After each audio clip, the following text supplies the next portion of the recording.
All right, I want to welcome everybody to the September 1st, 2020 meeting. Official time is 6 o'clock. I'd like to call this meeting to order. And before I ask for approval of the agenda, Ms. Wagner, you've got something that you need to add? Yeah, take a dayline. He said so moved. We need to make an amendment to we need to amend the agenda to add the 4-H items for their safety measures for face-to-face programming. Okay. They had asked to have this put on the agenda, and we just accidentally left it off. This is fine with everybody. With that being said, at this time, approval agenda, I think Commissioner Martin, you said so moved? Yes, sir. We got a second? Second. All in favor, aye? Aye. Ayes have it. Tonight, Mr. Goins, would you do the honors of opening up the meeting for us? Love to, sir. All please stand. Bow our heads, please. Dear Heavenly Father, we come here tonight, Lord, with our heads bowed. Just a moment of peace and tranquility just to say thank you, Lord. Thank you for the blessings that you've given us to be in this room tonight together. No matter what's going on in the world, no matter what's going on outside this room, we can find peace in here tonight, Lord, because we know you're in here with us. Lord, we just ask you continue to be in this room tonight as we do the business of Jones County and Gray, Georgia. And no matter whatever the outcome of this business is tonight, Lord, that we may all leave here knowing that you are in charge. That is you and your Son, Lord, that is why we have salvation, and that we walk the way we walk with our heads high, knowing that one day we'll be home with you. Father, we just ask you to be in this room with all the commissioners and just be with them as they make tough decisions tonight, that it may affect everyone in this room. And Father, just bless this room and our body your service. In Jesus' name we pray. Amen. Amen. Pledge allegiance to the flag of the United States of America and to the republic for which it stands, one nation, under God, indivisible, with liberty and justice for all. Thank you very much, Mr. Goins. Tonight, as we move on, we'll have planning and zoning issues brought before us. If you are here supporting or opposed to this, both sides will have an opportunity to speak. Mr. Petrowski, would you like to start? Yes, sir. Chairman, the first item, the request by J.B. Walks for the duplexes has been withdrawn and will not be heard by the board this evening. If that comes up at a future time, we'll re-advertise, post signs on the property, and mail out notices again. Our first item tonight is a request by Mr. Ross, representing Roland Ross. This is to rezone a parcel of land from R1 to RR to allow the placement of a double wide on this property. Mr. Ross built a home on this property about 7 years ago and would now like to add this double wide to that site. Planning Commission has recommended approval of this request. All right. Mr. Ross, would you like to say anything tonight?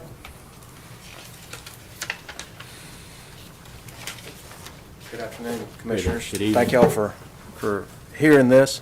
My name is Mark Ross. I live at 139 Longleaf Lane, and I'm representing my cousin, Tom and Tammy Ross, and they're here. They're the ones in the mask. Raise your hand.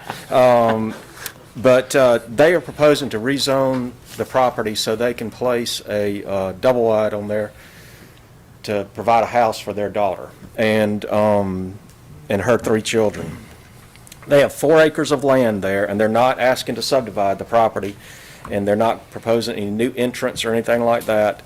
And so they just want to provide a safe and sound home for their family member. Sure. Any questions of me? Any questions from Ms. Ross?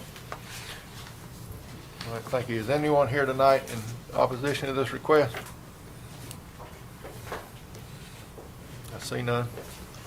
Chairman, make a motion to approve the request to rezone from R1 to RR. Second. Second, we have a motion and we have a second. Any more discussion? None. All in favor, aye? Aye. Aye. All ayes. Thank you. Thank y'all. Chairman, our final item is a request that was presented by this board about 2 months ago to amend the comprehensive land development resolution to allow metal roofs that are consistent with traditional house-type construction metal roofs on double-wide homes. The Planning Commission has recommended approval of this request. Any questions from Mr. Petrowski? No, sir. Any more questions? Anybody opposed to this? I see none. Entertain a motion at this time. Make a motion to approve proposal to amend section 91-11-2 of the Comprehensive Land Development Resolution. We have a motion, we have a second. Second. Commissioner Robinson on second. Any more discussion? If none, all in favor, aye? Aye. Ayes have it. Thank you, Mr. Petrowski. All right, we move on. Consent agenda and approval of minutes. We've been busy. Work session, August 18th. We also had executive session on August 18th. Third Tuesday, August 18th. Well, we had a lot of, another executive session August 18th. Public hearing on August 20th, and a call meeting on August 27th. If y'all had an opportunity to look in the minutes and everything's fine, I'll entertain a motion to approve. So moved, Mr. Chairman. We have a motion, we have a second. Second. Second. Any more discussion? If none, all in favor, aye? Aye. Ayes have it. We'll move on to new business. We'll start with county extension. Where's your helper at? She went home. She went home. I thought we had a special guest tonight gonna help you. No, so she went home. She got tired of you already? My baby? No, she. We would've been glad to help her while you did this. Well, I was gonna let her stay, but she needed to eat, and I'm not the best at that. May I remove this to speak? Okay, so for the duration of the pandemic so far, we have conducted programming at the Extension Office, both with our Agricultural and Natural Resources program and Family and Consumer Sciences and 4-H programming through virtual and distance learning. And we were kind of waiting by the end of the summer to see not only where the pandemic was going to go, but also direction from the state 4-H office as we begin our new 4-H year on August 1st. So it appears that the same camping, or for the 4-H standpoint at least, the same camping regulations that Governor Kemp set forth is what we're going to continue with ourselves. So what I wanted to do tonight was to seek approval to begin doing face-to-face programming. The reason why I say that is because we're in the government building, so we don't have off-site facilities that we use, and so I wanted to let y'all know the safety measures we are going to do. There is a 32-page, there are two really long things. If you're interested in reading before you go to bed, you can, but if not, there's a one-pager that I made for you too. And so for adult programs, what we're wanting to accomplish is to have appropriate signage, which is currently up in our office. We're going to require one-way traffic to prevent people from intermingling. The meeting room and common areas are going to be disinfected before and after programs. We are limiting the number of people in our room to where, if it's just chairs only, we'll have 12-person capacity. If we do pull out tables, we're going to have a 8-person capacity. Participants are going to be required to wash their hands after entering the meeting room. Our staff will wear face coverings, and when distributing program materials, we're going to wear disposable gloves. We're not allowing food or drink, and there will be a participant registration list for university purposes for contact tracing. 4-H is a little bit more of a nasty kind of thing. We have a 32-point protocol that we have to follow. Some of those are not applicable because it has to do with the camping things over the summer. But we will follow all of those 8 things in addition to the guidelines set forth. That does include a intake program where, while we do take temperatures of everyone coming in now, we go out and have to actually get a form from the parents signed before they get here indicating that they do not exhibit any symptoms before they come. And we also have to have a program checklist to make sure that everything that needs to be done safety-wise is done, that's kept on file. We'll have contactless check-in and check-out. We also have to provide an isolation area for students who show up, who end up showing symptoms while they are with us. And in addition, it says on here that our transportation is limited to 7 occupants on our minibus, but that only includes if we take them from here.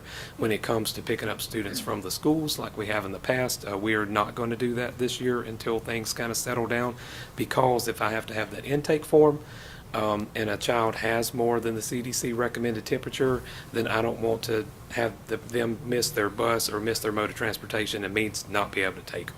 So these are the things that we have in place. Everything that we have planned for this year can either be face-to-face virtually or through distance learning so that we can be as inclusive with all the students as possible. So I kind of want to just give you a brief rundown of those safety measures that we wanted to put in place if y'all allowed us to begin conducting face-to-face in the future. Any questions at this time? Pretty thorough. Good job. Entertain a motion for the, Motion to approve the county extension services going face-to-face as needed. Second. second. Any more discussion? All in favor, aye? Aye. Ms. Martin? Aye. Ayes have it. Thank you. Have a good day. We move on tonight on new business, our number one pre-disaster mitigation plan and resolution for adoption. Susan Lanford, of the Georgia Regional Commission. Good evening. Good evening. So the pre-disaster mitigation plan is a 5-year plan that the county and the city have to review and update. For the past year, Jones County and representatives from the city of Gray have been working to develop objectives and goals that will help ensure that both entities are well prepared for disasters. And so we're talking disasters including flooding, wildfire, drought, hazmat spills, etc. This plan is really critical because it helps get funding if the county were to apply for grants. If an item is not in this plan, GMA and FEMA will not even consider it. So we tried to be as comprehensive as we could be in developing a whole range of priorities. So before you today, about 2 weeks ago, FEMA approved the final text of the plan, and so before you today is to adopt it for the next 5 years. Any questions? Let's try to make the motion to adopt the pre-disaster mitigation plan and resolution.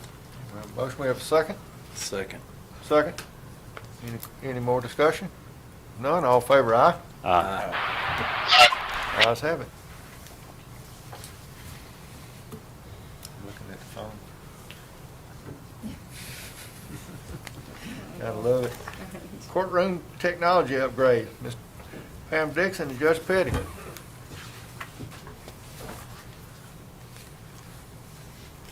Good evening. Good evening. Hello. I'm not gonna leave y'all alone until I get something, I reckon. Is that how y'all feel now? So, I told Pam I was gonna let her handle it, but she said no. So, as you all know, we've been in this COVID crisis now since March, which shut our court system down. We are anticipating that grand juries and jury trials will start back in September and October. That's the latest we're getting from the Supreme Court. They have not ruled out making these virtual if this does not go well in person, meaning that juries will be virtual because they're people who we're asking to come into court that don't have a reason to be there other than their service to the community. So Baldwin County was actually kind of the starting point for us. Baldwin County approached us, the Superior Court judges said that they had CARES funds available, that they wanted to upgrade the technology in their courtrooms to be able to accommodate virtual for us, so that if we go back in person, we could have witnesses or jurors testify remotely or be remote, some people be in the courtroom. And also, as you may or may not know, our courtrooms are open to the public. They cannot be closed, meaning for us to comply with CDC guidelines, we can only fit about 20-ish in the courtroom meeting CDC guidelines. Meaning if somebody else wants to come in and we do not have a way to live stream it, we would have to shut court down because we cannot conduct court without having a way for it to be open to the public. Right now, we're still doing court virtually, meaning I'm in my office with my computer and everybody else is in their office with their computer. And so you've got individuals on their computers. The technology that we have sent the proposal on will allow two things. It will allow video and audio to be where if we need to do inmates from the jail remotely or witnesses from another state remotely, they can hear and see us and everything that goes on in the courtroom. There will also be a set of camera, or a camera, I guess, that will show the entire courtroom. The audio would feed into that, and that would be live streamed. So that if we had to close the courtroom down and say we've reached capacity, then they would be able to access a link where they could go and observe court, and that would meet our open courtroom requirements. Baldwin County started this all for us. They actually used a different company than the one you're seeing now. The judges were not real pleased with that proposal. We felt like it didn't cover the needs that we really needed, and it was, we thought the price was not appropriate. Our district court administrator recommended this company. They did the technology in the Hancock County Courthouse when it was rebuilt after the fire, and they are an in-state company. They're local, in-state. The other company, I believe, was from Kentucky. Their bid for Baldwin County came in $67,000 less than the company before. So in our district, which includes several different circuits, this company has made proposals to upgrade technology in every courtroom in the 8th Judicial District of Georgia, which our circuit is a part of. So they did not just do our 8 counties, they have done multiple ones. And it's somebody that we have used. So we just asked for a proposal to see what it would look like to get all 8 of our counties up to speed to do everything that we felt like would need to be done if we had to continue in a somewhat virtual world from here on out. So that's what this is.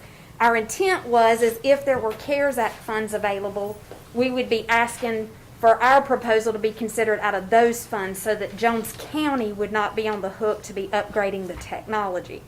What my fear is, and I may be completely wrong, COVID may go away tomorrow, but if it does not, at some point in time, this may be something that they tell us we have to do. And then at that point, it's not going to be me asking, it's going to be me calling saying, y'all got to help me because they're telling me we have to do it and we don't have the means to do it. So that's really what it is. I sent Mr. Risner a somewhat of a cheat sheet, I guess, in the original email where our district court administrator, who is much more savvy at technology than Pam and I are, kind of broke it down as to what some of the main highlights of the proposal is, but I will do my best to answer any questions that y'all may have. But that's what the proposal was originally for. Is there anything I left out, Pam? I think you covered it very well. Okay. Any questions or comments? Go ahead, Sam. The only comment I would have is that I don't think COVID is going away in the next 6 months, and we keep pushing the deadline back on executive orders, so I don't see it going away, and we're probably backlogged I know we're backlogged in a lot of courts right now just from not being able to get to cases like we need to. So, and I will say I've worked with SNL, this company, several times in Bibb County. They're a great company, and they got a good product. I'm just wondering, how do we would we be required to bid it out based on or is it a service? Well, several different approaches we could take. At least some of the other counties in our circuit are going with the same provider, so we could enter into an intergovernmental agreement with all of the counties. Yeah. So that we know that technology that our judges are using is consistent across the circuit. That would be one option. The other is this is certainly a purchase. It is a service, but then the purchase side of things, the equipment, things of that nature, is just inappropriate for competitive bidding by the nature of what's being discussed. Right. So I do not think it would need to go out for bid if it's something the board would consider. And the other thing is, Jason, I would ask that we look, see if there's any grants and if it's eligible for CARES funding at the state level, or if they will say, let's do it as an 8-county project, and then each county's portion of that is paid by their dividends of CARES fund. I think on the CARES Act funding piece of it, the approach on that was recommended to us by ACCG and that we have taken, and that I think a lot of counties are taking, is the Treasury Department sort of declared that all public safety salaries and benefits were substantially related to responding to COVID.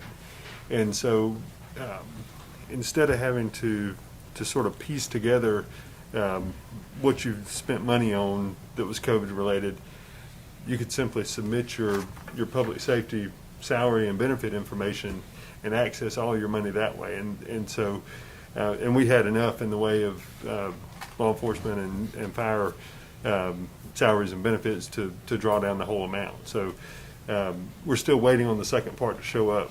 I keep checking the website, but we have received the $399,000 initial allocation. So you have that money, and we've justified the fact that it was COVID related now. So that money is yours, free and clear to do what you want with it, COVID related or not. And so so you have had those funds available now. At this point, we have the $399 in the bank, and then we've got the balance that we're waiting on. So 1.33 million is our total. So, and there may be more coming after that. So this is the first of 3 phases. So anyway, that's a lot more than you wanted to know, probably. No, that's good news. Maybe we can leverage some of that with matching funds for grants, or leverage the state to pay half and we pay half. Yeah, That'd be we great. have to ask. Judge, Because I think it's if I could ask you a question that the board may be interested in.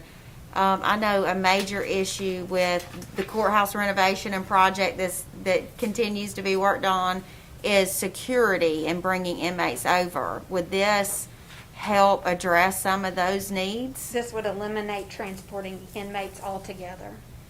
DOC is not transporting inmates at all. We're doing everything now through their WebEx system, which is something that was going to cost, I think it was about $15,000 for the sheriff's offices to purchase that system from DOC. We have found a workaround around it. I don't know that they thought COVID was going to hit and we would get creative and find a way around it. But this would allow us now, the state purchased the judges a WebEx account. And so I have a WebEx and I set the meeting up and DOC calls into my meeting. So there would be no transporting DOC inmates, nor would there be transporting inmates from the county to the courthouse unless it was something where we still have the Constitution that sometimes can get in the way, right? That COVID did not make the Constitution go away. So for confrontational clause issues, we do sometimes have to have the inmates in person, but that would be the exception, not the rule. So it would resolve not having a holding cell in the courthouse and things like that. And I will say, I'm not going to speak on behalf of Sheriff Reese. He and I have not had that conversation. But I know some judges have had conversations with other sheriffs in other counties. And even if COVID went away tomorrow, they do not intend on going back to transporting now that they have found that there's a better way of handling that. So it would solve that issue. So, Jim, I think we talked a little bit about this when we was talking about the SPLOS and possibly doing some things at the jail so they did not have to transport them, and just kind of came to fruition that it's something that has happened, it's something that's needed. So I make the motion that we go ahead and proceed and move forward, getting the necessary courthouse technology upgrades. So using CARE Act funds, being that we have them, we can explore grant options if they're available. But if not, I want to make sure that our court system has what they need and the upgrades that they need to do their job and fulfill their obligations. I agree. I think there's some cost savings involved with it too, with not transporting gas, maintenance, salaries, and lets our sheriff get on to bigger and better things. And so I second the All motion, right, we have Chairman. a motion and a second. Any more discussion? What is the cost? Mr. Chair. The end number, I believe, was $68,934.40. Mr. Martin, you had a question? Yeah, did have one quick question. I understand, professional services and even proprietary services, because other court systems are having this same challenge. I would definitely want to ask ACCG and their legal counsel, hey, who else is using similar technology? What kind of expenses, challenges, opportunities they've had, because somebody's probably already integrated it, and just kind of look at that before I commit to single sourcing this. I understand that they may have vetted this one just against one other, but I have to believe that there are other districts, court districts around that may have done a similar job, that may have something else that may fit. And I think we do a good service to our constituents by looking at least multiples and maybe not just two. But Judge, you said that this right here is pretty much for the counties in our district. They're all using this service, correct? They are, it's the exact same proposal was done for every county, because to be honest with you, none of our courthouses except Hancock County, because it was rebuilt, is anywhere near up-to-date technology-wise.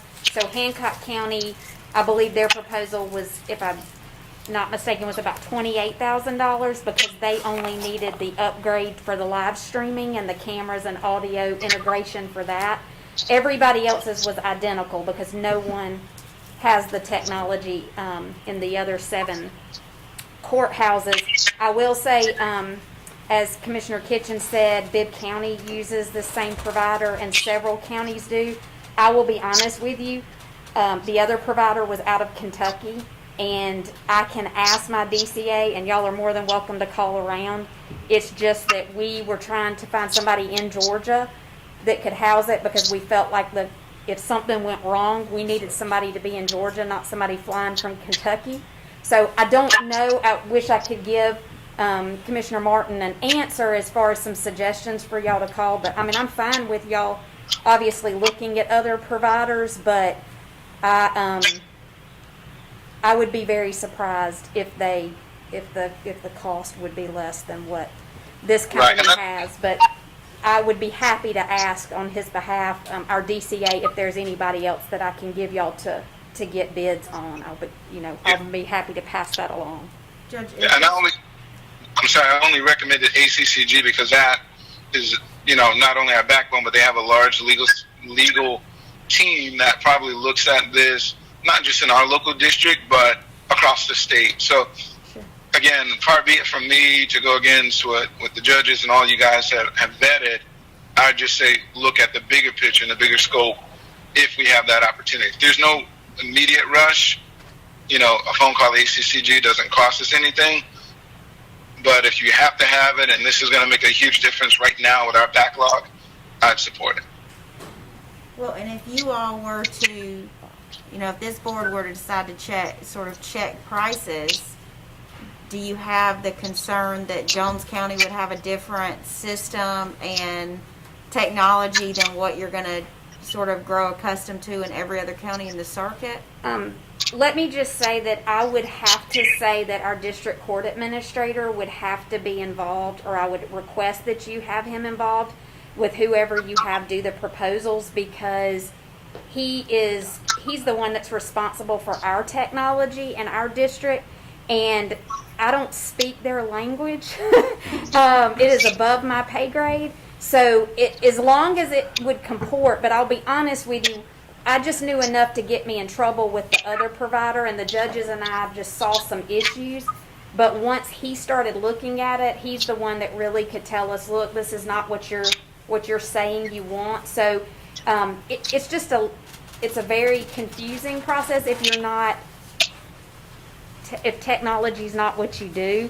So I would just ask that if you wanted some other ones, that would be great. Obviously, with 8 counties, it does make it easier on the judges if all the systems are the same. Some of us are better. I tell them I'm their tech law clerk for the judges. So I've been helping with technology. So the easier it can be, so that everybody goes and knows which button to push, the better for us. But obviously, I respect whatever the county, what the commissioners decides best for the county as far as that goes. So did he develop a formal proposal that the judges use to assess the vendors? Yes. Okay. And I'll be happy to email that if you would need a copy to look over. Okay. We got a motion and a second. Any more discussion? If not, all in favor, aye? Aye. Any opposed? Commissioner Martin, are you aye or opposed? Yeah, I'm going to abstain. Who's abstaining? Commissioner Martin, I'm I'm sorry. Unless that you have a personal conflict, the rules say you cannot abstain. My personal conflict would be that my preference is ACCG would be consulted on it. Well, then it'll need That- to go down as a nay. And I mean a personal conflict as in like, you know, if you're voting on land and you own part of the land or something of that nature. I understand. ACCG, right? 4-1. I mean, it's something they need. Thank They you. need this, Thank so. you, Ms. Martin. You're welcome. You're welcome. Thank y'all Thank y'all very very much. much. Thank y'all. We move on tonight, Development Authority funding. Ms. Watson? I'm actually gonna introduce our chair and vice chair, and they're gonna be speaking on behalf of this. So Greg Mullis is our chair, and Laura Rafley is our vice chair. Good evening. Good Y'all hear evening. me through this? Or you want me to- Whatever you want. Well, I mean, I can leave it on if y'all can hear me okay. Good evening. Thank y'all for having us on the agenda tonight. It is our understanding that $30,000 of our funding has been suggested that be removed for the upcoming year, and that's the reason for our coming for you tonight. I was not aware of that until, I guess, last week when Haley let us know at our regular meeting. As you know, last year, $30,000 was added to our budget. That was the first increase in at least 10 years, above the $83,000 amount we'd been receiving prior to that. Those funds were put in place primarily to add additional resources through a consultant and other issues of getting us exposure in Atlanta, where project managers live. That funding was very beneficial. As you know, it let us do a lot of things with training our staff and exposing them to Mr. Topping, who worked with us at the time, and also helped us with get some training for Haley, which was great.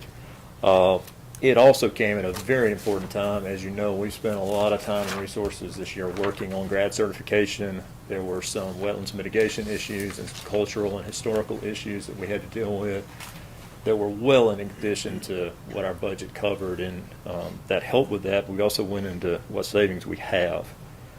The biggest challenge we're facing is, just as you've just heard, COVID-19 is putting an extraordinarily strain on how people do business.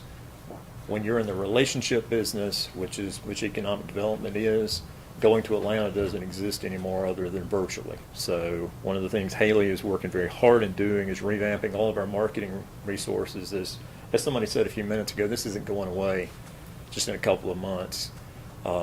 We've been told that state project managers are not going to be leaving their homes. They're going to be working virtually at least through the end of this year.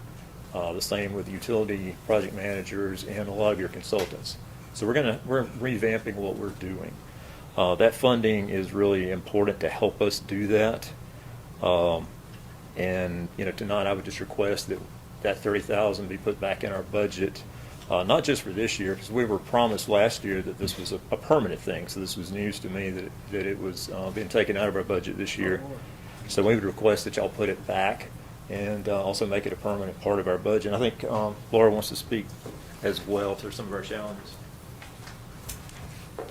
I really don't have a tremendous amount to add, other than we have made great strides in advancement towards the grad certification, in very large part due to Haley's commitment in pursuing those efforts. And we really just don't want to lose any of the momentum that we've gained, and we need that continued support financially to be able to continue to make everything happen, from marketing to the actual, the studies that have to be conducted and licensure and that type of thing.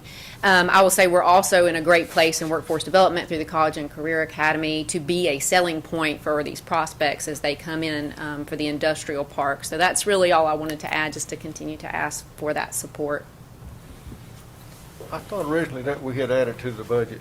I did too. I didn't know it was a one-time. I thought it was.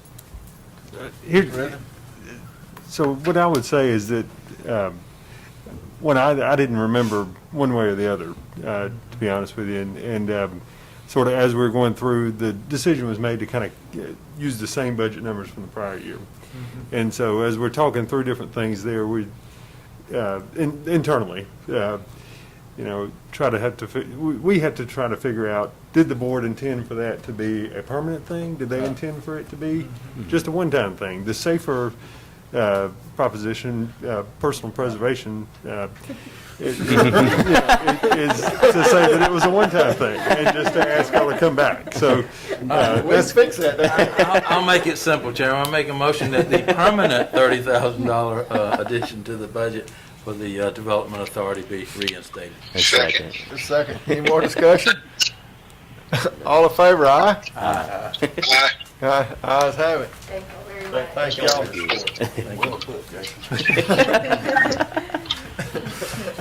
Second for the budget. I like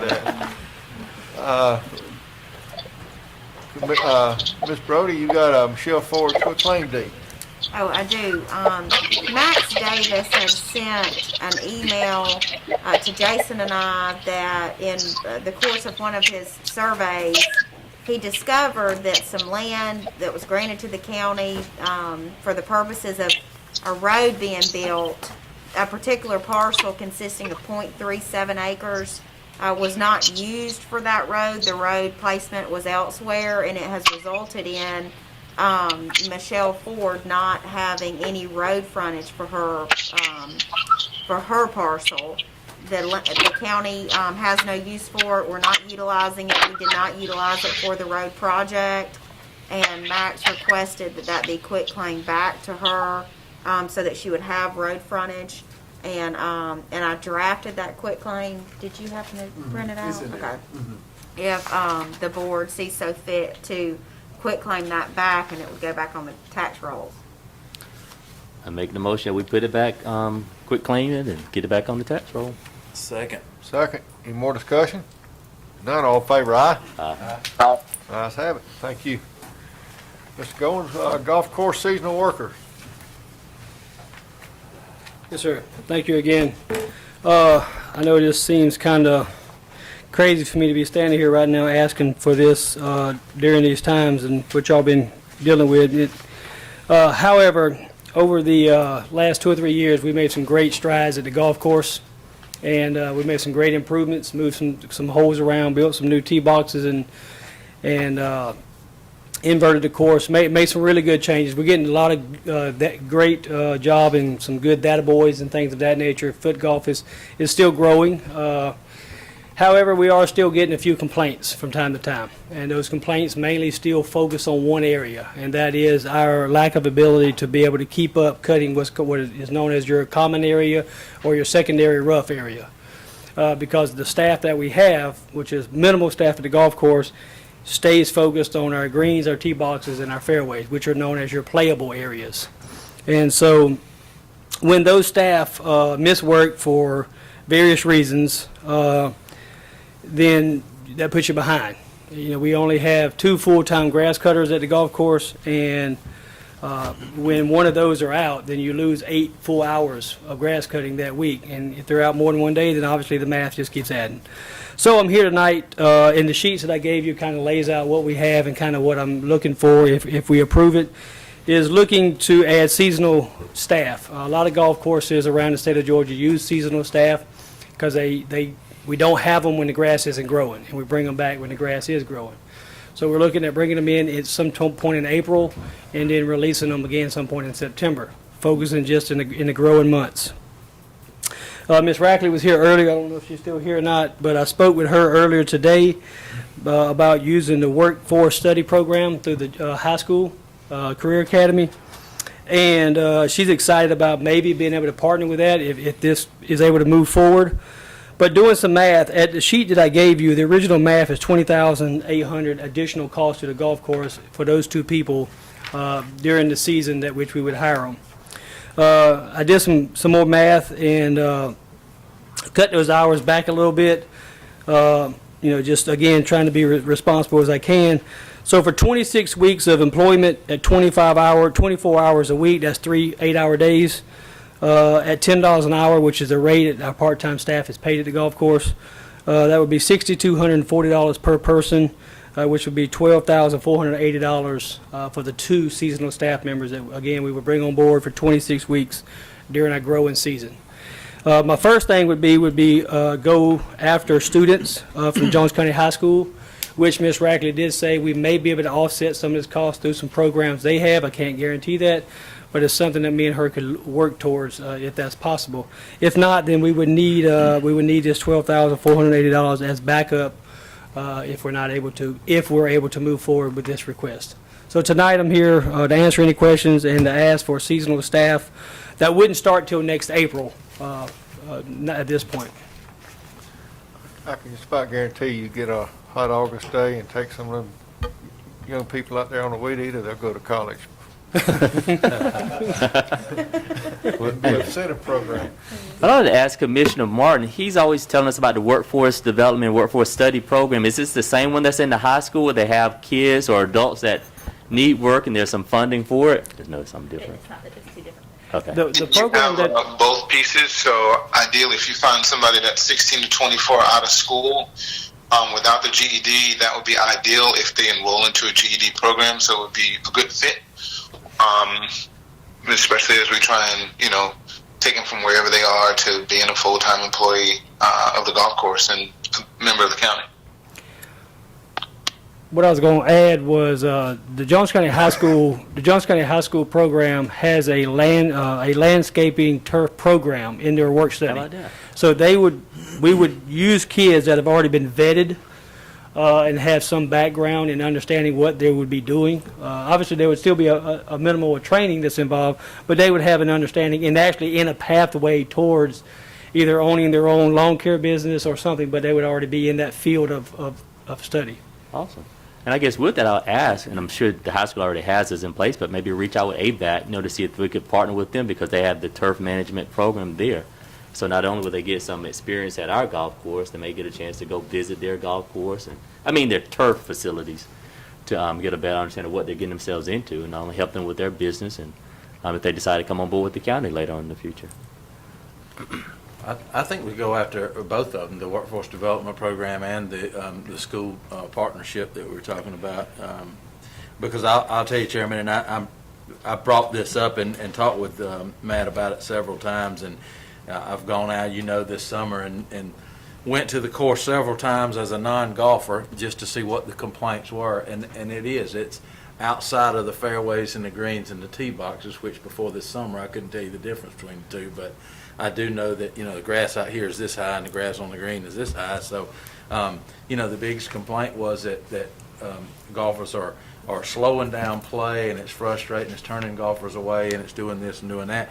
And so, Matt gave me his schedule of guys, and I would go out there and check and see what the guys were doing. And they're constantly cutting the areas that look good. And so he's placing all the priority on the greens, tee boxes, and fairways, and so there's nobody else to cut outside of that, and so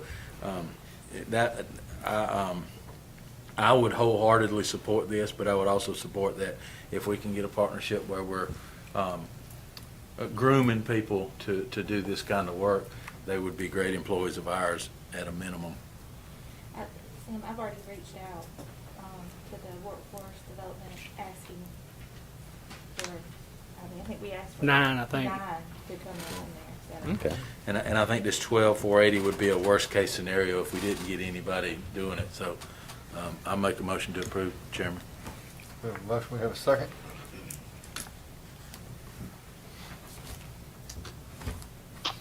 Second. Commissioner Martin, you second it? Yes, sir. Any more discussion? I guess go ahead. Excuse me, Commissioner. I got a question about insurance. Would our insurance cover someone that young in Yes. our workers' comp? Yes. Okay. And my only comment is I would propose that we wait to see what we get from the high school before we allocate any funds towards, this program at this point. So I guess that exhausts all avenues and then come back and revisit it. All right, we have a motion and a second. Any more discussion?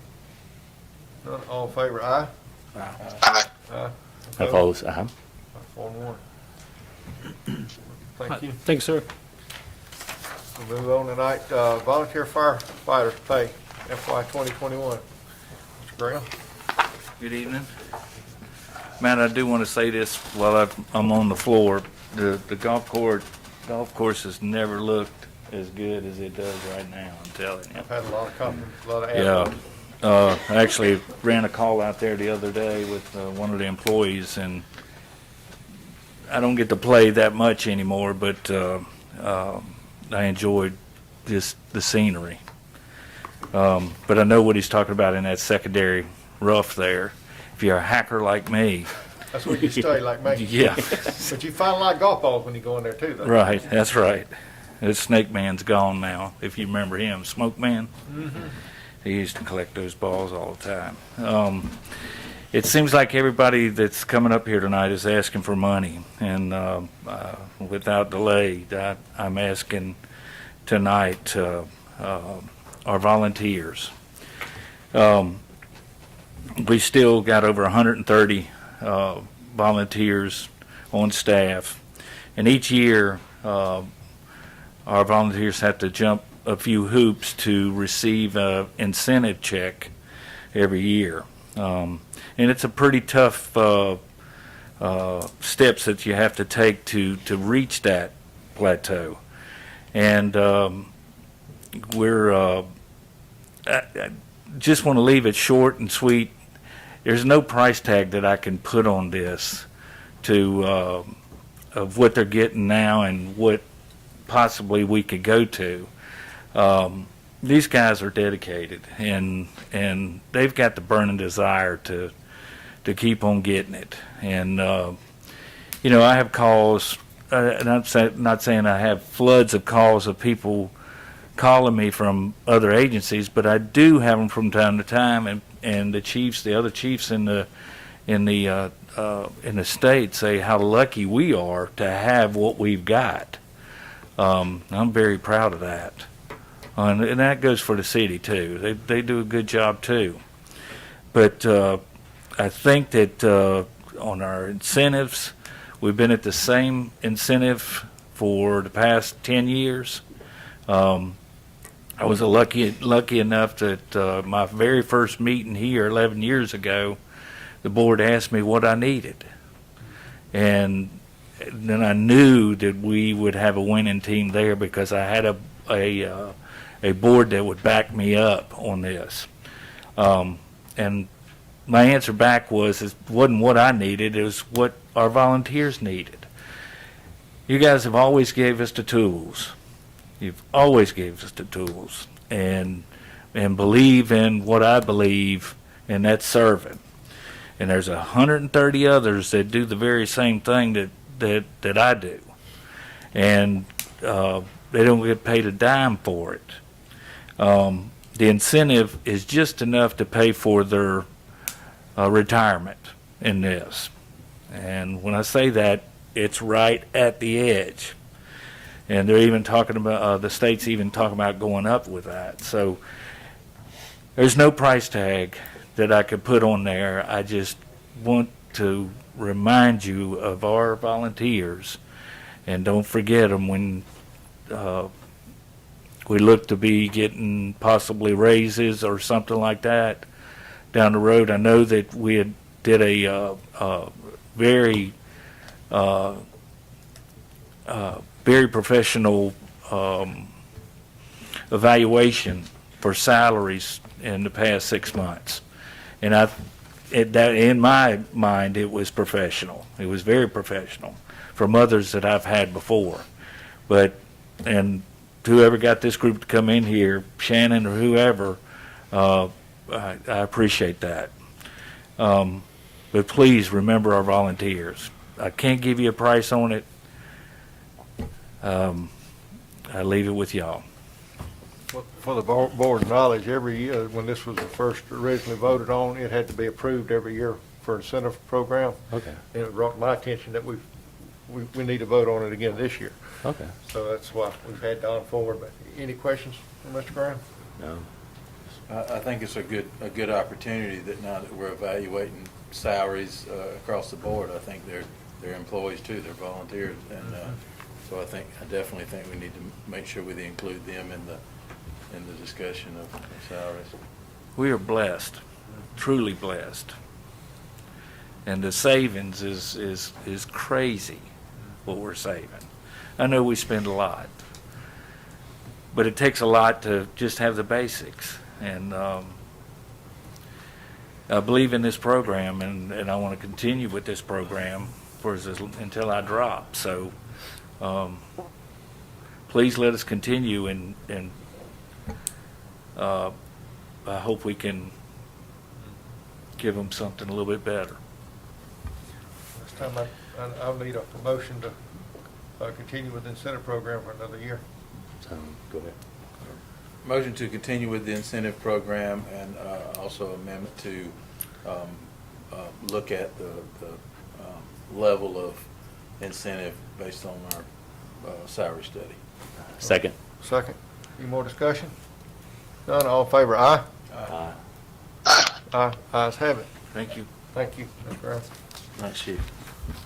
Commissioner Pitts, broadband ready designation. Yes, sir, Mr. Chairman. I think part of our meeting tonight has been about technology and making upgrades, and I think this is something that's much needed in Jones County. I appreciate the board supporting the connectivity pilot program that was on the agenda a couple of weeks ago, and please know we're moving forward with that. And this right here is just another step in the right direction of being a broadband-ready community. So as funding and incentives and grants become available, we'll move to the top of the list when it comes to hopefully applying for those, because that's showing businesses and industries that we are interested in broadband. We're willing to take the necessary steps to make the improvements not only for businesses, individuals, as well as our education system. So I just ask that we make this step to become a broadband-ready community and move forward with that. Any questions for Commissioner Pitts? Floor is yours, Commissioner Pitts. You want to make it? I made the motion. I'll double second it, Chairman. Double second. Any more discussion? None, all in favor, aye? Aye. Aye. Thank you, Commissioner Martin, ayes have it. I miss you sitting over there, Commissioner Martin. I know, I miss being up there. Well, you're welcome anytime. We got a pretty mass for you. All right, 2020 voting delegate for ACCG business session. Need y'all to tell me who you want. Who's What been is it? about? Jonathan was the last one y'all said. Maybe because I wasn't here, right? That's right. Because I wasn't present. So does anybody want to do it? Is it just a virtual meeting, right? Yeah, it's, Okay. to adopt the policy agenda. Okay, that's cool. I'll be glad to do it, Chairman, if the board will have me. Make a motion to nominate Commissioner Pitts to be our 2020 voting delegate for ACCG business session. Second. Second, we got 2 seconds. This is gonna And I'm be even easy. present, all right? This is gonna be easy. We got your number, don't we? President Hey. and volunteer. I know there's no more discussion. All in favor, I'm aye? just joking, Mr. Chairman. Ayes have it. You want to deny that? You No, want I'm going to say what Commissioner Martin said earlier. What was he going to abstain from the because it does affect me, right? Good try. But no, I'd be glad to. Thank you, Chairman. Thank you, board. You got voted on one, you were here this time. RFP for track and facility design, development and installation. Commissioner Martin? Yes, sir, Mr. Chairman and Commissioners. I'm glad to hear that the school board has moved forward with the track at the high school, long overdue, which gives us an opportunity to stretch our vision and bring us into another territory. Matt has done a good job of cutting in a preliminary trail. I shared the trail findings, the pictures of location, the map with NICA, which is the National Interscholastic Cycling Association.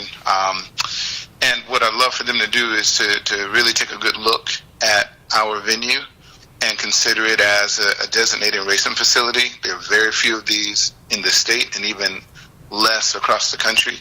That would give us, a destination for cyclists to come, not only for the high school and middle school students, but they have the Go Nuts race series, and they also have the Chain Breaker or Chain Buster Breaks race series that happens across the state of Georgia. Cyclists are high-end folks, kind of like golfers. Our bikes start at a low price of $600 and go up to about $10,000 to $20,000. And you yourself know that cycling is a serious sport, and there are people that would come here to ride, race, and spend money. So my objective is to leverage the park and the resources that we have in the Splash to do so. With that being said, almost very similar to the court system, there are very few players in this particular space. I'd love to engage NICA to potentially reach out to Trek and some other track designers to give us a good design and recommendation. So with that being said, I'd love for us to RFP it, and then also, allow the specialists to really take a look at it. Any question for Commissioner Martin? Yeah, Commissioner Martin, this is Sam. Do you have, since it's a nationwide program, do they have any incentives, grant money, grant funding, or any seed money type thing to incentivize putting it in certain counties or anything like that you know of, or have we got that far? Not to my knowledge, and that's part of the reason why at least I want to engage them, because I know up near Road Atlanta, Fox, for those that ride dirt bikes, Fox Sports came in and supported that track installation. Road Atlanta even kicked in some resources, and they may have national partners from, again, like Trek, Specialized, Cliff Bars, and Kind that may participate, but we have to start it with the conversation. And I hope that we can leverage their resources, and even the commentary that the president of Trek said he wanted to bring more tracks to where people are, to make Jones County one of those destination facilities. Yep. Okay. We'll entertain a motion for RFP. I'll make a motion, unless Commissioner Martin wants to make it. Sure he does. I'd love to. I make a motion that we go off RFP for track design and facility installation. I'll second. All right, we have a motion and a second. We have any more discussion? If not, all in favor, aye. Any opposed? What am I doing? Okay, Mr. Andrews had a, but Any opposed? Thank you. that's not what to say, is it? All aye? Ms. Jan, can we wait till citizen comments? Yes, I Yeah, that's it. Well, You need to wait till Can we the wait till citizen citizen comments. Pardon? we got to sign in if you want to be on the, no, I mean, before the meeting. Go ahead. The board, all right, we're making a exception real quick. Yeah, Go ahead. she's here, come on. I just have a question for Commissioner Martin. How often would this track be used for racing? It really depends. During the fall season, which is reserved for the high school and middle schoolers, the season starts in July and it runs through October. Then the Go Nuts series normally starts in January and runs through the spring, and then you have the Chain Busters. It really depends on what we decide to do and how in depth we decide to program out at that facility. Okay, so are these daytime events, Yes. weekend events? The high school races are typically I want you to be able to ask all the questions you want to ask, but we need to do that during citizen comments.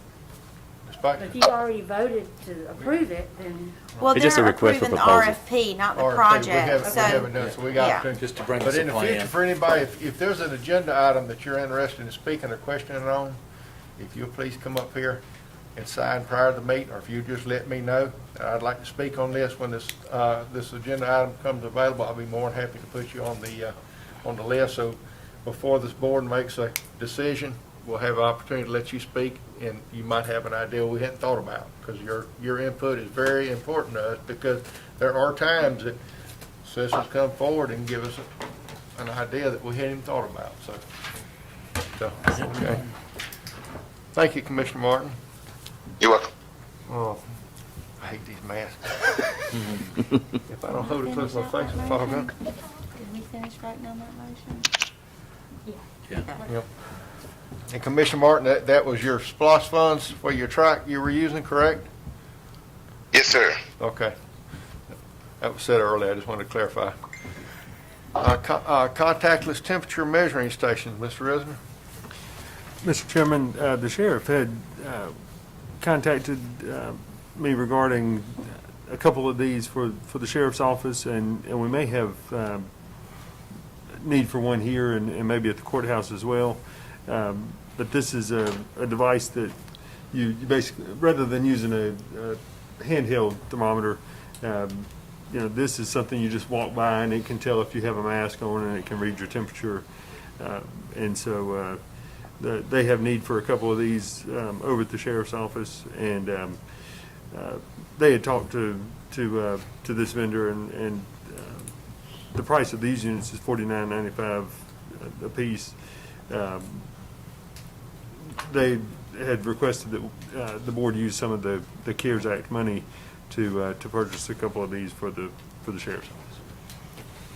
Any questions for Mr. Resner? Other than, I was looking at the price on them, and I agree 100% for the need and the device, the type of device, but we just, shop around and make sure we're getting the best cost. We just purchased some recently too. Was it in the same price range? No. So why don't we? I need a motion. want a You want to put in the motion? Postpone it to the next meeting so they can price? Yeah. How much a piece? These are $49.95. $4,995. I started saying four. So we were talking about $49.95. Now, 1,000 now, that makes it different. $49.95. Chris said I'll pay $49 for it. It's on sale, Chairman. I'm gonna get one for the house. I'll change my mind. A one-time offer, right, Chairman? $49.95. One-time Jason. offer. Yeah, $49, not $49. Okay, $49. Commissioner There's a Martin. difference. I think Commissioner Martin. Commissioner Martin? I did have a question.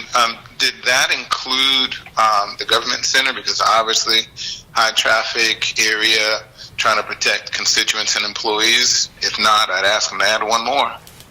Yeah, I think the $4,995 was a piece, and so you would just multiply that by however many. I think in terms of the quantity we would be looking at, I think the sheriff's office is in need of 2 of them, and then we would need 1 for here and 1 for the courthouse. There probably have to think through. There may be some other places that it makes sense, but those I think 4 is the quantity we're looking at this point. All right, in the health department, which logically makes sense to me. You know, I'd have to check with them and see if they have something in place already or not. Okay. That would be something they would, I'm sure, invest in. Chairman, make a motion that we, while 100% support it, and I think it's definitely a need and something we need to do, make a motion to postpone until the next meeting in time to assess the number of locations that we need them and options of best product for the price.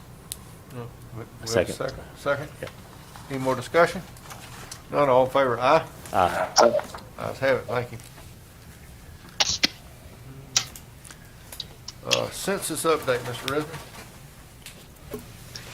Yes, sir, Mr. Chairman. In your packets there, you have just a couple brief updates related to the census. I think we had talked last time about trying to include just a little bit about the census in our meetings every time, and so you've just got some response rates there by county, and we're actually doing pretty well in Jones County.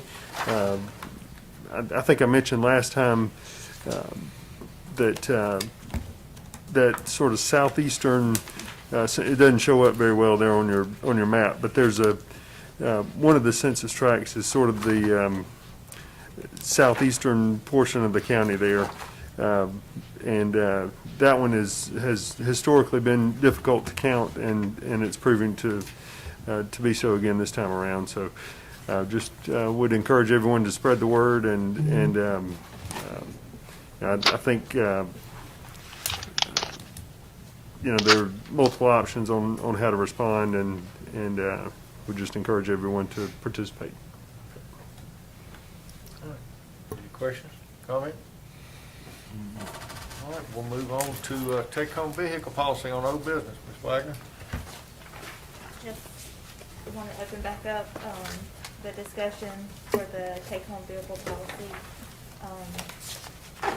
I know last meeting, Sam, you had some concerns about the departments on the list. Yeah, I was a little confused. I was talking with Jason about it earlier today because it says vehicles shall only be driven home by employees in one of the following departments during the time when they are on call. On-call vehicles and the IRS regulations for take-home vehicles are two different things. On-call vehicles are not regulated by the IRS because they're not, they're on call. So in other words, you would charge somebody $3 a day and then pay them 2 hours to drive it home, because that wouldn't even make sense. So the on-call vehicles are only to be driven by the employee home and parked in the yard and not driven again unless they were going to a call. A take-home vehicle is, in most instances, a department head or somebody that has the tools on their vehicle to respond to a call that are not on call. And then they're the ones that are, that's applicable for the $3 per day, so my recommendation would be that, I mean, we've got a good policy here of 2 take-home vehicles. One of them could be the on-call person and 1 take-home vehicle in these departments. The non-on-call person would be the $3 a day. But I would also add recreation and environmental in it, because they do occasionally go out on calls. And I don't think they would have an on-call person, so that would be 1 vehicle, per department. But I don't see in here where we talk about a mileage either. Most of them have been a radius of distance. I would recommend, say 25-mile radius, so that, because we wouldn't be responding outside of Jones County to any of our issues anyway. We're actually center of the county now, so it'd be 25-mile radius of this I don't location. think there's anywhere that's a longer one-way distance, 25 miles from the center of the county. Is it in Jones County? I wouldn't think. Maybe up towards Putnam County would probably be the farthest distance, north end of the county. Jonathan's. But for site too, because I think we wouldn't do it. Yeah. That's what I'm talking about. So that's fine. Shannon, how is it, the qualified non-personal use vehicle, how is that tracked? It's just sort of, the employees are supposed to keep track of it? Well, now that we have GPS. Right, it hasn't.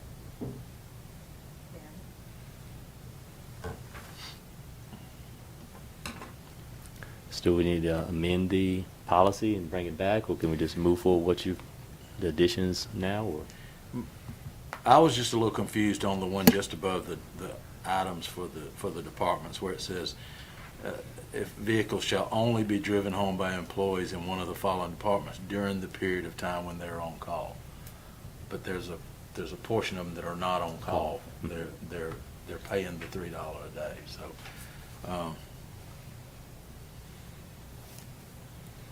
I don't know how to word that, but Would department heads be considered?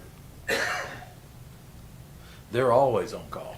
Right, so they would end up taking department heads would end up taking their vehicles home with the $3? If they're responding to a call, and I'll use Jeffrey in the water department, because they're gonna have somebody on call that respond to a busted water line, and they're gonna have a piece of equipment that they can get to pretty quick to fix the leak. But I'm sure there are other times when a department head will need to respond for issues that dealing with customers or dealing with, if we have an issue that may need to be assessed, those are usually department head issues, because they're not going to have a backhoe operator making the decision with the public at that time. And I know some of our department heads respond a lot to issues at the same time the backhoe was there. So department heads are still gonna take their vehicles home, I guess what the question I'm And asking. out of these 4, well, there's limited of 2. So if they need 2 people on call, one on either end of the Okay, I county, understand that. Okay, then the limited department to- head would. But there's also a catch in here that talks about the county manager has the number of vehicles be determined by the county manager. So obviously in EMA, there would only, everybody's on call, so you would only need one vehicle to go home, I would think, because the rest of them are on call all the time anyway. 2. And I don't know that. 2 of them. But you're on call all the time, right? So you don't get an on-call pay. for being on call all the time. You just get paid for being on call all the time. So EMA would probably be under the same as the sheriff's office and constitutional officers anyway. So it shouldn't be included in this then. It's emergency response. Right. I was looking at that one, yeah, I would think EMA would fall in with the sheriff on that one. Yeah. So you removed that. Remove EMA. And I just don't know how to word that sentence above the departments there. Maybe how we can massage that a little bit. I can work with Shannon on it. I think I know sort of the intention that Sam's trying to get to. Just separating the on-call from the Take home. Gotcha. So, but I think what Shannon needs to be clear on is the original, I feel like the original sort of purpose and intent of this policy was to reduce wear and tear on vehicles and expense on gas and all of these things, to limit county vehicle usage to only on-call. Right. Well, y'all asked us to find ways to save money, so that's what we were trying to do. Sure. Right. So, but if it's going to be sort of a two-prong on-call and additional, some additional take-home allowances, then, yeah, this will need to be rewritten. But I think Shannon needs to sort of understand y'all's intent. And then we still want to meet the IRS requirements too with the Also take home and IRS on call and all that too, so. But you 'Cause right won't now we- have a problem with the IRS requirements if they're not on call and you're not allowing them to take a vehicle home.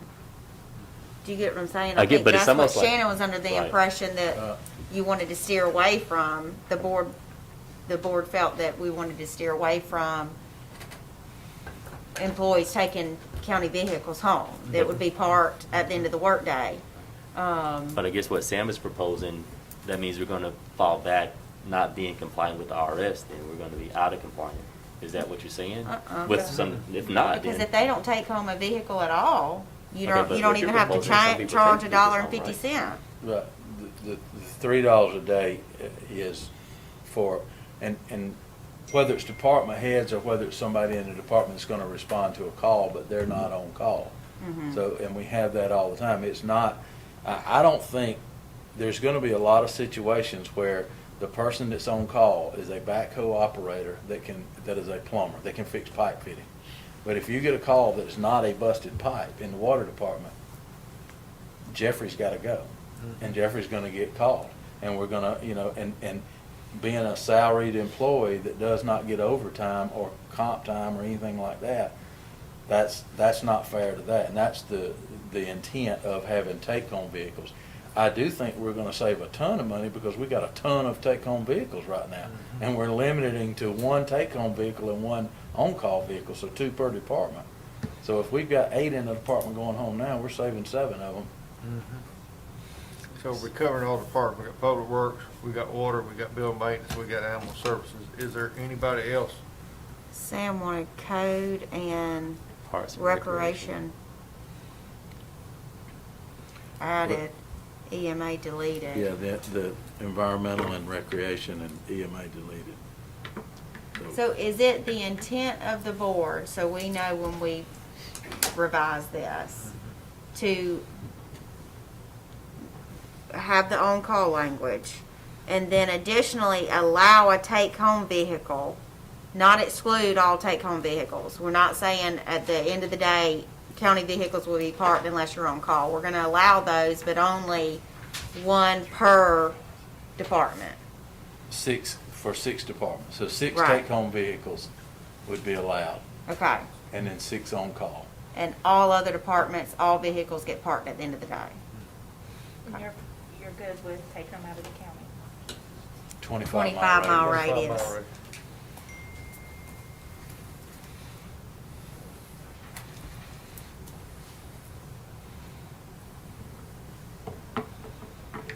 Because then the theory behind that is if you live at the farthest point, 24 miles, and you're at the edge of Monroe and Jones County, and you respond to a call, you're not going the other way. Every call is coming back towards us, so that's the reason behind the 20. Because you wouldn't respond to one in Monroe County or, unless you're emergency personnel, which with a in a governmental agreement or something. Commissioner Martin or Commissioner Robinson, any discussion or ideas on that? Commissioner Martin? You know, we've been dealing with this one for a while. Because our salaries were so low initially, you know, I was really comfortable with our employees having that as a benefit, most especially because of how they had to respond to events in the past. Storms, rains, hurricanes, you name it. And my heart doesn't change for that. I've long wanted to be in compliance with the IRS, because I don't understand the implications for a county government to the IRS. But the last thing I want to do is be on the front page of anybody's newspaper, especially the Jones County newspaper, saying that I did something inappropriate for the IRS for the last 8 years. So I'd like to fix it. With that being said, you know, I'm not about stripping vehicles from employees, but I am about balancing the load. That makes sense. And I wish the department heads really would say, hey, here are the people who really need these vehicles, who are on call, who respond, to make this real simple for us, because I'm in the dark. The EMA is a no-brainer, and the Sheriff's Department is a no-brainer. I think that's been long-standing understood, that they take their vehicles home. Public Works, for those that are on call and respond to emergency situations, I think we've always understood that. The same with the Water Department. I'd rather us do the right thing and factor that into the salary as well, so those people don't lose out on the vehicles, and so we cover ourselves. However we need to do that, let's get that done. Well, this time we need a motion. So we needed a motion to postpone it to the next meeting, and I will work with Shannon. We'll make some of those changes that the board's directing us. We may even need to look at, for the one vehicle we are allowing, like for a department head to go home within the 25-mile radius, how are we going to keep track of that? You know, if we need to add in some sort of policy that they keep a notebook in the vehicle and turn it into accounting at the, you know, prior to every Doesn't the payday. Verizon tracking app manage that for us already? GPS, is that keep up with that? We can have them print a report. So then, right, but is it gonna be the employee's duty, or will accounting print It's it? the department head, they turn it in to Jason. Okay. Yeah, that's part of the thing. All right, Chairman, I'll make a motion, we postpone this agenda item until the next meeting to give us time to vet the policy and bring it back for approval. I have a motion, have a second. Second. Second. Any more discussion? None, all in favor, aye? Aye. Ayes have it, thank you. Department heads. Mr. Pepper, you want to start tonight? I see you, Tim. Good evening. Good evening. As we enter in another fiscal year, of course, we get a lot of questions from the employees actually concerning about the salary survey. And I just asking the board if they can give us maybe an update on how that's progressing, so we can share it with the employees that are, and maybe a timetable for what we're looking at for that. That's all. Thank you. Go ahead, Chairman. You the chairman. Tonight. All right. Did you hear that, Jeffrey? Tonight? Stay tuned. Stay tuned. Hopefully. Stay tuned. I think we're good. Stay tuned. Mr. Goins? Yes, sir. So we've been getting a lot of calls, people interested in starting back up indoor rentals. We've been doing outdoor rentals, pavilions, ball fields, things of that nature. We do have some indoor requests now. The gymnasium back here for the closing assignment. We got a couple wedding receptions at the clubhouse being requested. So I'm coming to you tonight to get a consensus. I know it's probably an executive decision Jason can make, but I'd like to get he and I both would like to have a kind of a consensus on where you're at. Speaking with Jonathan Day a little bit about it, he actually came up with a great idea that if we decide to open the rental for our facilities for indoor rentals, that we also add a cleaning fee, which either has Serpro come in or another company come in, or would have to do an additional overtime, like building maintenance fogs this building every afternoon. We'd have to fog the building, so it require a little bit of additional cost So we'd add that on top of the normal rental fee that we would get if we decide to do indoor rentals again. So that's what I'm here tonight, just to kind of get a thumbs up, thumbs down. Do we start back up indoor rentals? So, Chairman, go ahead. Okay, I'm fine with the Chairman, as long as we're following the CDC, the governor's guidelines. We're going to clean the facilities afterwards. We can maybe post some type of notice that they understand, you need to social distance, wear some type of mask, but, I mean, I agree that the executive order was extended to the end of October, I think, and we're still in phase 2 where we, no more than 50 people and 6 feet social distancing, and you gotta do a little more on interior, so we need to follow all that. But I'm afraid, I'm all for it, but I'm afraid that after we put a cost of having to clean in it, it might deter a lot of people from wanting to rent the facility, because it's not cheap to sanitize with Servpro after. No, Servpro gave me a cost today of the gymnasium would be about $450. The clubhouse would be around $200. And so then I got to thinking, we do have a fogger machine that we've used in our own facilities. So we would pay, have to pay a staff overtime, which would be significantly less than paying Servpro. Right. And I'm not saying, I don't know which one's better or which one's more efficient, but we do it in our own facility, so. Just out of curiosity, do we have anybody on our program do we reach out to other people? And I know we've got a couple in the community that also do this. We've got a list of people that do this to actually let them give us just administratively a quote on what they could possibly do this also. Yeah, we could certainly check around. Okay. Just, like I said, I know there's several in the community that also do the same thing that Servpro do. We might want to reach out to them too, and give them opportunities to support our community that way. but would it be cheaper just to let one of our team members do it? I mean, if the same member couldn't do it, we Okay. have to add a price to it. It needs to be a Servpro or somebody it's an outside in the vendor. area that does this. Give them opportunity, at least give us some quotes. Any legal advice, Ms. Brody? I thought you said liquid advice. Legal. Legal. Advice already? I think if the board decides to open back up any facilities, then we need to there's a public notice that we're posting on the exterior, the entrances of buildings that puts public, whoever's coming into the facility, that puts them on notice that absent gross negligence, things of that nature, they cannot sue for anything COVID related. We would want to get those signs made and place on like the door of the clubhouse at Chinesco or something of that nature, for that level of added protection. But that, it would need to be very clear in even Even the agreement, maybe, contracts yeah. with them that, all of those obligations that are outlined in the executive order and CDC guidelines would need to be followed. Any more questions? So I guess with y'all's consensus, I will put that together and then work with Jason to implement it. All right. All right, thank you. Mr. Petrowski? I'll get you that. And I'll say, Matt, if we need to take a look at the policies and stuff, we can always bring that back before the board. If you need me, just call me. Chairman, is it okay if I address the vehicle policy? Sure. First, I assume then I would no longer be allowed to take my vehicle home under the current policy, if it as amended? It's as amended, right. Okay.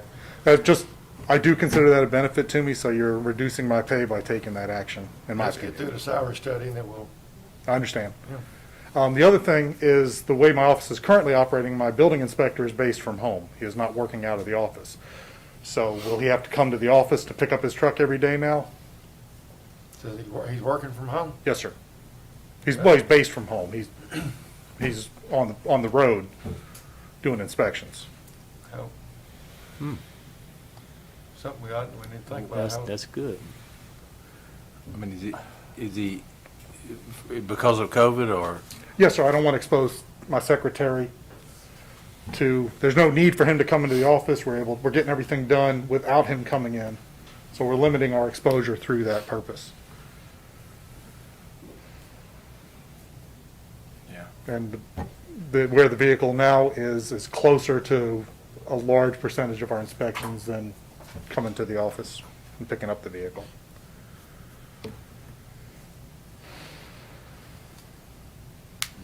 Thoughts? How long do y'all think he'll be working from home before it's sort of back to normal You tell me. work? You tell me. We're getting the job under the current circumstances completed. But it's not underlining, he doesn't fall into one of our protected classes as far as health conditions. It's just That's correct. internal. I'm He's trying to working from protect home. other Okay. employees in my Gotcha. department. Well, for the interim, can Jason administratively let him take that since he's working from home? I would think we need to look at that based on the COVID situation, but, you know, other than that, just for convenience, I would think everybody else drives to work, you know, to drive come too. get the truck. But I do understand it, it makes no sense to, especially if he's driving it farther from here to the job site than he would be from there to the job site. That's an administrative. But we can do that administratively at this point. Yeah, Okay. and again, we have the GPS to know that, you know, it's not an abused situation. And at this point, the policy hasn't changed, so Sure. for now, we just continue like we are. So But in 2 weeks, it could change. Right. And I just wanted to bring that out. Just back to myself, one more thing. There's some months I'm out 5 nights a month for the county, doing meetings, city council, y'all, P&Z board, Board of Appeals and Adjustments. Also called out because an electrical service was torn down. They're trying to get power back on. So we try to work with folks, or got a 6 a.m. concrete pour. So we run out, catch that for them. Just some things that's going on with my department that you may not be aware of. So we may need to add planning and zoning to the list then. Yeah, we may. Thank So y'all for thank you your for time. bringing that to our attention so we can take that into consideration. Thank you so much. Thank y'all for your Oh, time. Thank you. So Shannon, I'd like to see us add them back to the list. That's We'll great. add them to the list, period. For discussion. Thank you. That's a touchy situation with the vehicles and stuff. It's not easy, but, you know, I've got the system, I've had the system in the car now for a couple months now, and I know Jason sometimes tracks me and gets little beeps and stuff like that if I'm at high rate. But not only driving my county vehicle, it bleeds over to my regular vehicle too. When you were driving with it, did you catch yourself in your regular car paying more attention what you're doing, speeding or whatever? It just bleeds down. I think it's a good practice. It's good to pay more attention when you're speeding. Right, right. Yeah. Of your surroundings. Yeah, I mean, you really think about what you're doing, I tell you. September 1, well, the month of September is National Preparedness Month. You know, I always say this every September. This is the month that we prepare. Can't say it enough. We've already had a major hurricane to hit. We've got 5 more out there splashing around right now that is promising. But if you'll take a look on my Facebook page, I may go back a little bit. I wasn't aware that we can't put things on our website anymore like we used to be able to. You can't? Okay, I'll have to. Right, okay. Because I always like to put the important things like this. Because each week in September, like week 1, you make a plan. And I've got good tips in there to how to make a good plan and stuff like that. You can click on it and you'll go to a nice little area that you can pick out some of the things that'll make it easy for your family. Week 2 is like build a kit for 3 to 5 days that you may not have power or whatever. Week 3 is prepare for the disaster with your family. Week 4, you go to your youth and let them do a little plan for themselves. But I think it's important to prepare, and prepare is the word. Now. I think they always have a little saying every year. It's, this year is disasters don't wait. Make your plan today. So remember that. Look at Facebook page, Jones County EMA. Got a lot of good information in there, and I'll be putting it on the county website also. The last thing, we got our 3 vehicles in, the F-250s. Good. Very nice. They, you know, they don't have a lot of bling, but we don't need that. But the shells have been added, and the sliders have been added. Tomorrow morning, me and a group of fellas will be taking them to Griffin for electrical work, chargers and stuff like that for lighting and for our tools. So we're getting excited. We're getting closer each time. After that point, we'll bring them back. I've got the fella there on Gray Highway ready to throw some numbers and striping and stuff like that, and then we'll begin training. So that we'll probably train 2 weeks on them, and then we'll put them in service. Good deal. Thank y'all for your support. Thank you. I appreciate that. Ms. Tiffany? I thought I saw you back there. Just one thing, a couple of months ago, we had to install 2 new water wells at the landfill. I did get the report back from the state today, working great, all in compliance, we have no problems with it, so knock on wood, hopefully we won't have to do any more of those for quite a while, but Good. got the thumbs up.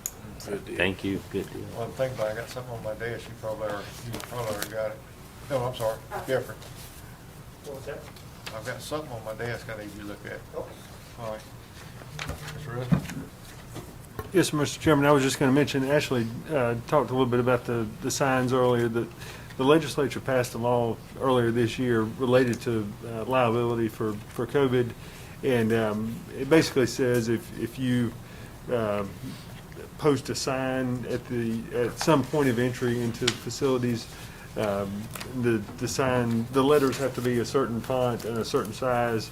If you post that, there's some sort of protection from liability that goes along with that. We have ordered those signs, and we'll be getting those out to the different county facilities. So just wanted to make you aware as you see those start springing up. It's the language that was straight out of the statute, and ACCG sent something out encouraging all counties to put those out, and so we've had those made, and you'll start seeing them pop up. We need to add on a few more, Jason, in case they do open back up the clubhouse or some things like that. Yeah. We've got about, I went through and counted, I think there were about 30 or so different sites that I counted, but we still may need a few more, but. I need some for our stations. We have Yeah. Girl Scouts, Cub Scouts, that kind of thing. They come in once a week. Yeah. I've got them in my office. Just stop by tomorrow and I'll give you some for all those. Anything else, Ms. Ruth? That's all I've got right now. Do we need to say something on this red road? So that was one of the roads that was included on LMIG. As our public works staff has kind of looked at that and evaluated it, I think initially they thought that we needed to do a coat of tack and some rock and then pave over the top of that. And so we had executed a change order to accomplish that. After further evaluation, that's none of that work has been done. But after further evaluation, that's not going to work, and so the remedy there, I think, is going to cost about $28,000 more than what we had originally budgeted there. So at the next meeting, we'll bring a change order back for that amount for the board to consider. Thank you, Chair, for bringing that up. I'm sorry? Said thank you for bringing that up. All right. Yeah, I've had calls, and you, it's on your list too. Oh, it's red road. Is that all, Ms. Ruth? Yes, sir. Did I miss anybody? Go ahead. I'm jumping in. So that we get this vehicle policy the way that you all want it to be. if a person is on call and they live more than 25 miles, Where does the 25 miles come from? Center, from here, I think, isn't this considered center point, or pretty much a center point? I think we use 25 miles, you can make it to the county line from here within 25 miles. Juliet would be the furthest point, correct?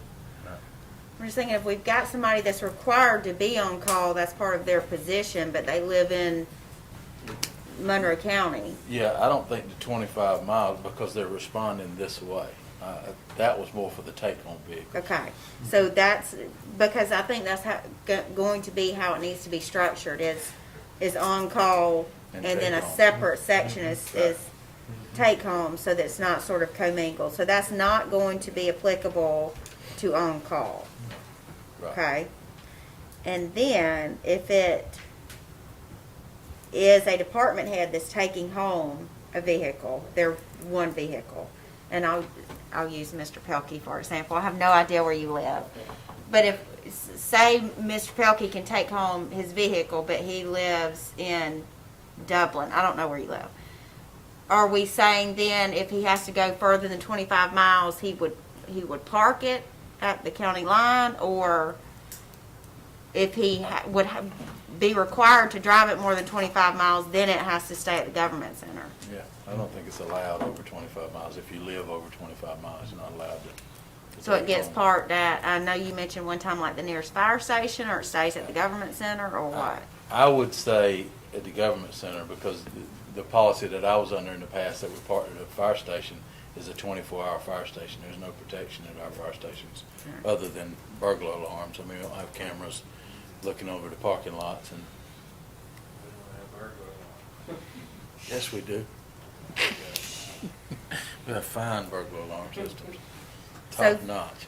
For the vehicles that we are not talking about on call, for the vehicles that we are allowing to be taken home, and we are going to assess the IRS $1.50 fee, and generally that's going to be our department head, that one additional vehicle. If they would be driving it more than 25 miles, then they would not be allowed to take it home. Okay. Shannon, do you?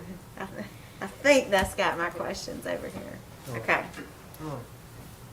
Yeah, that's it. I think that's all. Thank you. Wait, have you got anything else? Citizen comments. Any citizens tonight like to come forward? I don't particularly need 3 minutes. We'll take one. 2, 5. We're not gonna put you on the clock. This is what happens to get my hearing caught. Thank you for explaining when I spoke up out of turn before. I think I understand it now. But my question basically is, with this new running track, and everything that y'all got, you're talking about teams coming in and racing, is this going to allow ample time for citizens that want to come out and be able to use the track? It probably utilized just like our rec department is right now. You know, the rec department on weekends has traveling ball, and obviously when the traveling ball has it rented or whatnot, I'm sure it'd be a schedule posted just like Matt has with recreation. Yeah. I don't see it being something happen a lot, but it is a great idea. From being a cyclist myself, it's a great draw. Mm-hmm. You know, they've been trying to take the old railroad track from Milledgeville to wherever it ends at and make a cross-country bike track, and that hadn't went. But there's a lot of draw for mountain bikes. I'm thinking which one up in High Falls. I don't know, several of them around. Okay, as long as it's a balance, I guess. Sure. I just don't want citizens to have to do without all the time. Sure. Not being able I don't to think it's have gonna happen access that to much. it. It'd be pretty much like Matt at the rec complex, people looking at for a tournament or something like that. Okay, All right, thank you. Anyone else? Commissioners, who wants to start? Commissioner Martin? Thank you, Mr. Chairman. We've got some tough things that I think that we still need to resolve, and I'm happy that we're making progress. I want salary studies to be done. I want car policies to be done. And I really want us to make sure that we safeguard ourselves and our citizens during COVID. So those are sort of my three main focus points, and I hope we're able to get a couple of them knocked out tonight, so we can continue with the county's business. For citizens, I'm happy that they're engaged in asking questions. I think it's important that we do that. It's been long overdue. And I think the more that they stay engaged, that'll help us to make better policy. I think any time that a policy becomes too cumbersome or too confusing, that means we need to fix it, or we need to implement it, or toss it. One of the three. Tonight, I appreciate Tim coming up, because very few employees are capable of having a courageous conversation that not only impacts them, but impacts other people. And for employees that are working from home, it logically makes sense that they have a car that they be home with. And I thank Tim for bringing that up. And we need to think about that going forward. I think our scope is a little limited, just as we were thinking about it from a non-COVID perspective, and he brought that into perspective. And from a budgetary standpoint, I know we adopted some things from last year, and we need to have one of those sessions to really bring about these other monetary things that got talked about tonight. So if we do find some excess in the budget, we need to really have sort of a mini budget session over budgets and talk about those things. So we think about now all the way to June or September, not just this month. So that being said, I appreciate everyone's input. And Ashley, thank you for the extension. But remember, I also have the right to not vote. That's one of the things that, whether you're elected or not, it's a choice. And when you have limited information, it's better to choose to stay there than to go, no, but it may be a good idea. And I think we have some great ideas when we leverage all of the minds in the room. And I'm always reminded that no one is smarter than all of us, and when we all work together to get it done. So thank you. Okay, Commissioner Martin? Battery 90%. This 10. I think it's true. All right, Commissioner Robinson? It was brought to my attention a while back that people weren't able to access our meeting minutes on the county website. I brought it to Shannon's attention, and she talked with Will, and Will is going to work with a Middle Georgia Regional Commission to take care of that. So if the question comes up to any of you, it is being worked on or has been fixed. I think it's been fixed. Okay, great. Right. That's great. That's good. Thank you. Thank you. Commissioner Pitts? Yes, sir, Mr. Chairman. Just really, thankful for the board, their support. Really excited about this cash vest that's going to be on the agenda next week. Jason and Levita, they're going to have a conference call. It is really great. Small counties is Beaufort, South Carolina, small community. They've implemented this. It showed where they could save money, have more revenue for the county to meet the needs for the community. And if I remember the email correctly, I think our auditors, they're familiar with it. They're okay with it.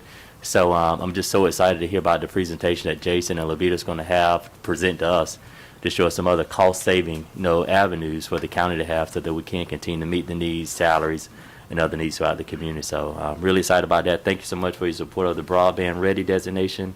And it's just letting the community know that we are moving forward when it comes to technology and trying to meet the needs. So thank you, Chairman. Thank you. Commissioner Kissel? I'm good, Chairman.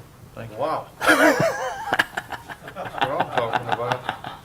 We might get out of here for 9:15 after the executive session. He might have a bet on it, Chairman. He got a bet. Commissioner Kissel, I need your help for executive session personnel. Chairman, make a motion to go into executive session for personnel. Second. All in favor, aye? Aye. Thought we lost you a while ago, Commissioner